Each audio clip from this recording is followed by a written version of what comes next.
అందరికీ నమస్కారం. Welcome to Surya's view YouTube channel. Shyamala, Shekhar ఈ దంపతులు చాలా మంచి దంపతులండి. అయితే శ్యామల గారు శేఖర్ గారికి ఏం చెప్పారంటే, "మీ అమ్మగారిది ఎల్లుండి బర్త్‌డే. ఆవిడకి మనం ఏదైనా మంచి గిఫ్ట్ ఇద్దాం" అని చెప్పారు. అయితే శేఖర్ చాలా హ్యాపీ అయ్యి, సరే తప్పకుండా అమ్మకి ఒక మంచి గిఫ్ట్ ఇద్దాం అని చెప్పి శేఖర్ శ్యామలకి చెప్పడం జరిగింది. అలాగే ఆ రోజు సాయంత్రం ఆఫీస్ నుంచి తొందరగా వచ్చారు. వచ్చిన తర్వాత వీళ్ళిద్దరూ బయటికెళ్ళి మంచి మొబైల్ కొని ఆవిడకి బర్త్‌డే నాడు ఇవ్వడం జరిగింది. అయితే శేఖర్ వాళ్ళ అమ్మగారు ఆ మొబైల్ ఫోన్ చూసి చాలా హ్యాపీ అయ్యారు. కాకపోతే ఆవిడకి అది ఎలా వాడాలో తెలీదు.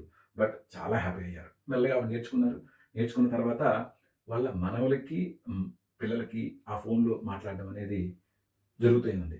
అయితే ఇంతకుముందు అంటే ఫోను లేకముందు ఆవిడ ఏం చేసేవాళ్ళంటే చుట్టుపక్కల ఉన్న గుళ్ళకెళ్ళడం, అలాగే ఇరుగు పొరుగు వారితో అరుగు మీద కూర్చొని మాట్లాడడం, అలాగే తన కూతురు, మనవడు, అల్లుళ్ళు ఇంటికి రావడం, మాట్లాడడం అలా జరుగుతూ ఉండేది.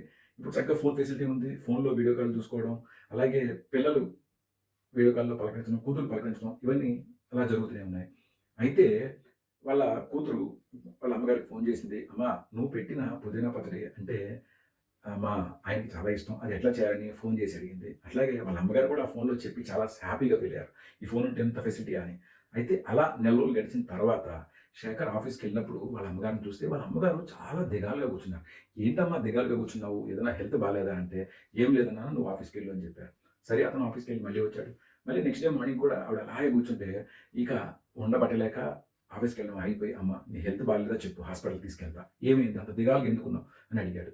అయితే వాళ్ళ అమ్మగారు తన పక్కన ఉన్న ఫోన్ తీసి, "ఈ ఫోన్ నాకొద్దు" అని ఇచ్చేసింది. "ఏంటమ్మా ఏమైంది? నిన్నెవరైనా ఏమన్నా అన్నారా?" అని శేఖర్ వాళ్ళ అమ్మగారిని అడిగాడు. అయితే "ఈ ఫోన్ నాకొద్దు. ఎందుకంటే ఈ ఫోన్ వచ్చిన దగ్గర నుంచి ఆల్మోస్ట్ నెల రోజుల నుంచి నన్నెవరు చూడడానికి రావట్లేదు.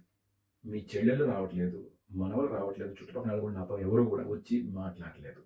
ఫోను దగ్గరైంది, బంధుత్వం దూరమైంది.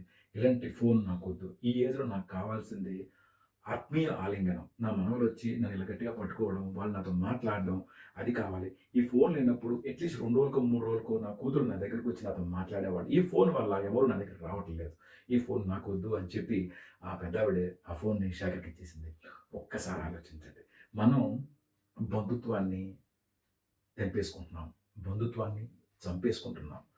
ఏదైనా మనం జస్ట్ ఫోన్‌లో ఒక గ్రీటింగ్ చెప్పేసి, ఒక 2 కిలోమీటర్లు వెళ్ళి గ్రీటింగ్స్ చెప్పాలి. 2 కిలోమీటర్లు విషెస్ చెప్పాలి. 2 కిలోమీటర్లు కలవాలంటే కూడా ఫోన్‌లో పలకరింపుతో స్వస్తి పలుకుతున్నాం. ఇది ఎంతవరకు సమంజసం? దయచేసి బంధుత్వాన్ని కాపాడండి. ఫోన్ వినియోగం తగ్గించండి. హోప్ నా మెసేజ్ మీకు నచ్చినట్లుగా భావిస్తాను. Please comment. Thank you. Thank you so much.